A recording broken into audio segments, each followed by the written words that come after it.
আপনার গাভীকে পর্যাপ্ত বিশ্রামের জন্য ব্যবস্থা করতে হবে, বিশেষ করে রাতে। গাভী যেন রাতেরবেলা খুব আরাম সহকারে ঘুমাইতে পারে।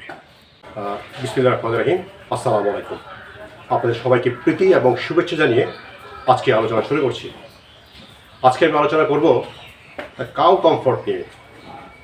কেন এটা প্রয়োজন, আমরা কিভাবে একটা গাভীকে সর্বোচ্চ কমফোর্ট দিতে পারি।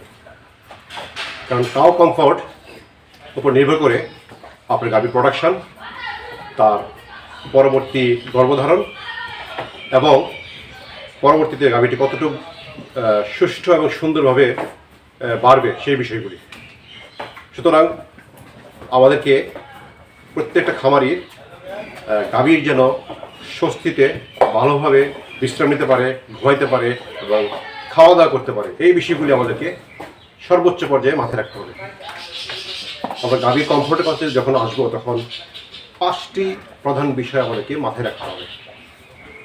1 নম্বর, তার বাসস্থান, সে যেখানে নাকি দাঁড়ায় এবং বিশ্রাম নেয় সেই জায়গাটি। দ্বিতীয়ত, সে যেখানে খাওয়া দাওয়া করে সেই জায়গাটি। তৃতীয়ত, আমরা সবাই জানি যে গবাদি পশুর খামারে আপনার মশা মাছির উপদ্রব বেশি হয় এবং কীভাবে আমরা নির্মূল করতে পারি সেই বিষয়টি। চতুর্থত, গাভী যেন আরাম আয়েশের সহিত বিশ্রাম গ্রহণ করতে পারে। পঞ্চমত, সে যেন স্বস্তিতে এবং খোলামেলা জায়গায় দাঁড়াইতে পারে বা বসতে পারে এবং ঘুমাইতে পারে, এই বিষয়গুলি মাথায় রাখতে হবে। চলুন আসলে আমরা একটি একটি করে সবগুলি বিষয় আপনাদের সাথে আলোচনা করি। দর্শক, আপনি দেখতে পাচ্ছেন যে একটি গাভী বসে আছে। আমরা তাকে বেশ খোলামেলা জায়গা দিয়েছি এবং তার কমফোর্টের জন্য একটি ভালো মানের ম্যাটের ব্যবস্থা করা হয়েছে। কারণ এইসব ফ্রিজিয়ান গাভী আকার এবং আকৃতিতে একটু বড় হয় এবং ওজন বেশি হয়। আপনি যদি ভালো মানের ম্যাট ব্যবহার না করেন, সেটা উঠতে বসতে তার কষ্ট হয় এবং তার হাঁটু ছিলে যায়। একটা সময় সে খুব অস্বস্তিতে ভোগে এবং কি তার পা ভেঙে যেতে পারে এবং বসতে অসুবিধা হতে পারে। সুতরাং আপনাকে মাথায় রাখতে হবে তাকে যেন একটা ভালো মানের একটি কার্পেটের ব্যবস্থা করতে হবে, মানে রাবারের কার্পেট বা ম্যাট আমরা যেটাই বলি না কেন,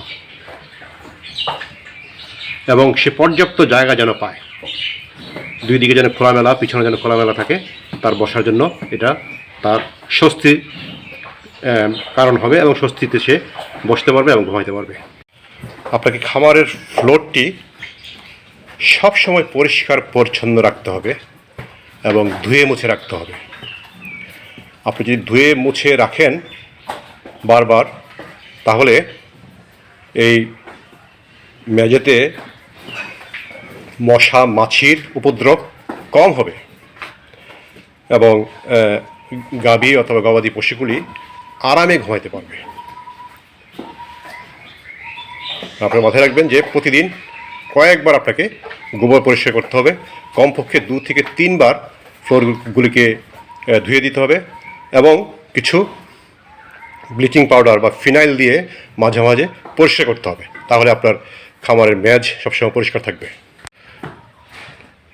গাভীগুলো যেখানে খাওয়া দাওয়া করবে, মানে আমরা এটাকে চারি বলি, এই চারিগুলিকে আপনাকে সবসময় পরিষ্কার রাখতে হবে এবং একটা কমফোর্টেবল অবস্থানে আপনাকে রাখতে হবে। দেখতে পাচ্ছেন যে এখানে চারিগুলি একদম পরিষ্কার পরিচ্ছন্ন, কোনো শ্যাওলা নাই, কোনো কিছুই নাই।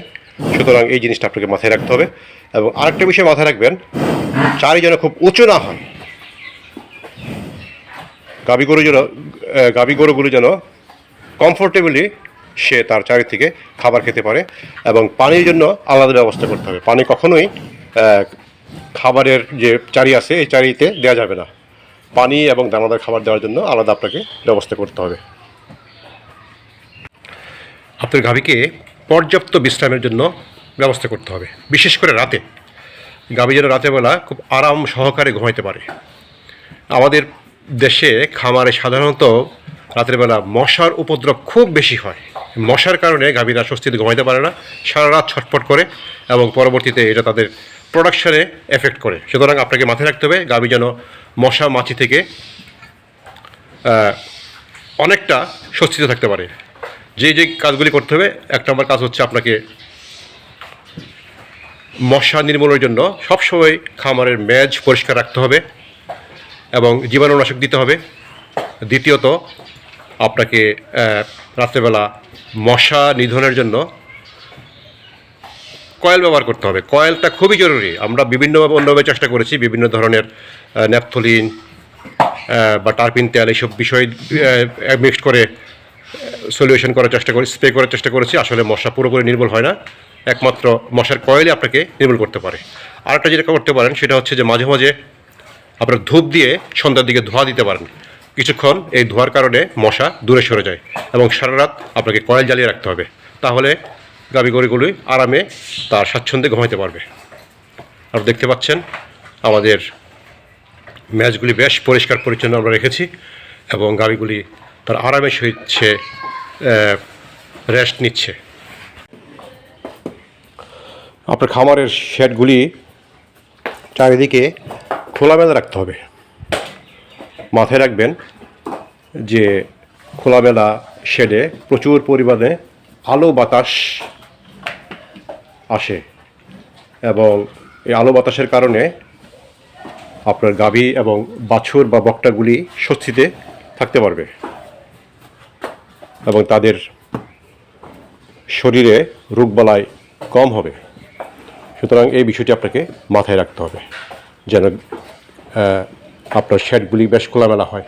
দেখতে পাচ্ছেন যে আমাদের শেডের আমরা কোথাও কোনো চারিদিকে দেয়াল দেইনি, বেশ খোলামেলা।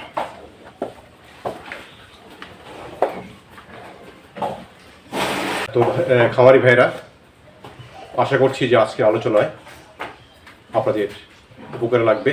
কারণ আমরা যারা ডেয়ারি খামার বা গবাদি পশুর খামার করি না কেন, আমাদেরকে মাথায় রাখতে হবে যে কাউ কমফর্ট ইজ ফার্স্ট। তাদের বিশেষ করে যে অবলা প্রাণীরা, এদেরকে আমাদেরকে স্বস্তিতে রাখতে হবে। স্বস্তিতে না রাখলে আপনাকে তারা সে কাঙ্ক্ষিত প্রোডাকশন দিবে না। যা হোক দুগ্ধবতী গাভী বা মোটা তাজাকরণ, এই বিষয়গুলি মাথায় রাখতে হবে আমাদেরকে। তবে আসেন আমরা আমাদের খামারের পশুগুলিকে, গাভীগুলিকে, বকটাগুলিকে সুন্দর কমফোর্ট একটা বাসস্থান দেই, কমফোর্টেবলি ঘুমানোর ব্যবস্থা করি, তাহলে আমরা কাঙ্ক্ষিত ফল পাবো। আজকে এই পর্যন্তই। সবাইকে ধন্যবাদ। আসসালামু আলাইকুম।